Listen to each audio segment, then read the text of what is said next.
Hi you guys, welcome back to the Tuition Centre podcast. Today we're here with our founder again, Eoghan O'Leary. Very welcome, Eoghan.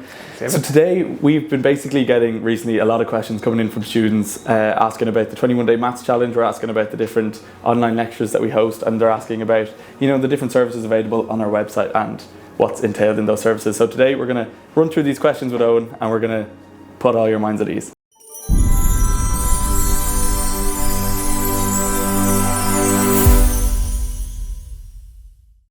So without further ado, we'll jump straight into it. So the first question and it's a pretty obvious question that a lot of students are asking is, are these courses really helpful? Are they going to, bump up your grade as much as they're claiming that they will? Thanks, David. Yeah, and of course that's on people's minds at this moment. We're not far away now from those serious 3 weeks when it all comes together, the Leaving Cert exams. Yeah. So does the 21-day maths challenge work? Well, actually that is the phrase that people say. That's the kind of phrase they say, it works. They sometimes you ask people what did you find good about it, and they might find it hard to actually pinpoint one or two things, but they say it works for them.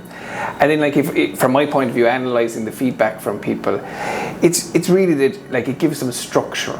It gives them structure and on the 3 weeks running up to the exam, and every night we're practicing one particular topic, and I'm going through what part of that I think is most likely to come up in the exam. And that just kind of keeps everybody calm, keeps everybody moving through it, prevents them from going down a rabbit hole, spending loads of time on topics that are unlikely to come up. And through that process, there's not a magic in it. It's just through the process of preparing in that way, they do cover the course. It does come together for them as they revise through it like that. And then they find they go into the exam and they are prepared, and they find they just do much better than they did in their pre-exam. Yeah. So it does work for them. Okay, great. And so that 21-day maths challenge is across obviously 21 days, and it's one session every night for an hour. That's it. Exactly. And a different topic every night that just, like I said, keeps them ploughing through the course. So if 21 days in a row, odds are some students might be able to attend all 21 days with trainings or whatever popping up, graduations and stuff like that. So if that's the case, is it recorded? Is it, are you able to go back on it? Absolutely, and you're spot on. Of course, over those 21 nights, every student will have something on, So and at the very start, graduations can be something that they'd miss a night. But that's it. Actually, it's on live, we'll say from 8 o'clock to 9 o'clock, there's a Q&A afterwards. But by 9:30, the lesson is up, available for students to watch. The recording is there for them, and it's there then for the duration of the time, so they can look back at the recording for lesson 1, on day 19. Do you know what I mean? So it's students would always say that that's how they use it. Yeah, and those recordings then they're there until the maths exam, through the Leaving Cert. They're there. And if they want to look at them again in the summertime. If they coming into college. Exactly. Exactly. I might rely on it now. In a few years into college. I know.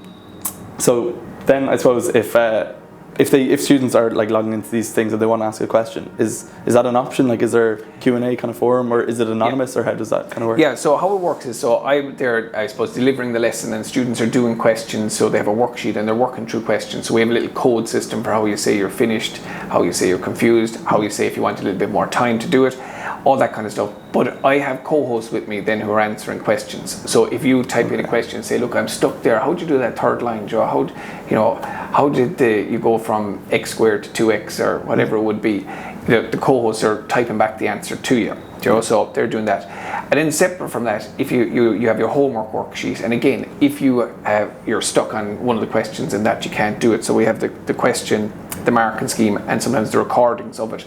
But if you're still stuck, you just take a picture of where you're stuck. Okay. You send it in, and we respond to it and say, okay, this is how you do that part. And that's you email it, or email it in. Great. So they email it in, and there'll be an answer, very quickly back to them. Okay. So, and again, we just write down what the solution would be. Maybe make a little video, send it back to them. Very good. And then for people who've signed up for this course, the days after the course before the maths exam, is that still an option to be able to send photos to that email and get a response on how to do it and break down? Oh yeah. So the course itself runs right up until the actual exam. So on the Sunday before paper 2 is on the Monday morning, we have, that's day 21 is the day before that. But like if they email a question in on the Sunday, so there's actually not much of a gap. there's not much of a gap. Oh, you know what I okay, mean? yeah. So No, that makes sense. So then, so speaking of lack of a gap, like a question we get a lot, that a lot of students are kind of worried about is, when it comes to, you know, the night or the day before those exams, obviously, like, it's going to be so stressful, and it's probably one of those days where you want to try cover everything and get a look at everything. But I know from past experience, you might, you know, stumble across something you haven't come across yet, and then you'll spiral and you'll maybe go too much into that rather than revising the important topics. So what would you recommend for students, you know, day before, night before, their prep? Do they sacrifice the sleep? Do they focus on trying to get everything covered? What do you think? Yeah, well, it's a great question, and to answer, to work backwards, definitely don't sacrifice the sleep. What I would say is this: the night before the exam, like, and particularly say the Sunday before paper 2, or, you know, the Thursday night before paper 1, the thing to study, you know, I break it down into 2 factors. 1, what's most likely to come up, and 2, what are you most likely to do inside the exam, because there is choice. Yeah. And the thing to focus on, and the ones to focus on, are the ones that tick both boxes. Is it likely to come up, and are you likely to do it? Yeah. Some students will go down the opposite way, and they'll start practicing stuff that is unlikely to come up, and they're even unlikely to do it if it does come up, and they'll do it just in case. Yeah. And then that's when you can really get stressed out, because you start finding these really difficult questions. But the reality is, if a really difficult question that hasn't come up in 10 years comes up, there's a good chance you're going to avoid it anyway, because there is choice in the paper. So you focus on the things that are most likely to come up and you're most likely to do. Okay. And I imagine throughout that 21-day course, the homework sheets are probably quite calculated questions on, you know, whether they're going to come up or not. So would you recommend maybe going back over the homework sheets that the students has done over the last 3 weeks, and you know, just kind of going through those questions, refamiliarizing themselves with every part of the course, and just that's exactly exam, it. That's exactly it, because I've thought it out, and I suppose that's where I put in the time. I'm putting in the time to save the work for the students. So I'm looking at, you know, okay, differentiation comes up worth an awful lot of marks every year. So there's 2 nights for differentiation, and within that I'm focusing in on the parts that are most likely to come up and are carry most marks. So then if you go through that process of practicing the worksheets again, you know, you don't need to spend any time thinking, what should I work on? So the student that's then debating on whether they're revising, you know, just to look over the questions and like skim through them and say, okay, I can do that, I can do that, I can do that. Or would you recommend maybe vice versa, where you actually take the time, go through the questions and do it? Because obviously, you know, when you've got that time crunch of the night before, sitting down and discipline and doing the questions is a lot easier said than done. So would you recommend, you know, actually going out and doing the proper question out, or would you just recommend, you know, if you're confident you have that in the bag, just move on? Well, you know, it's a great question actually, because, you know, obviously there's some parts that you know, simultaneous equations in algebra, you practice them throughout 5th year, throughout 6th year, you have them, right?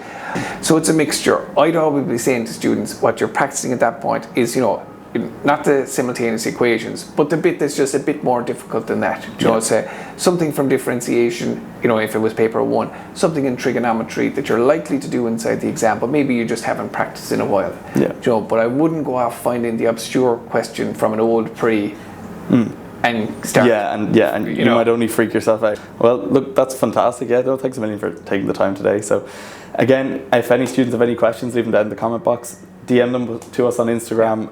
We'll get Eoghan to talk through and put your minds at ease, and we'll see you next time.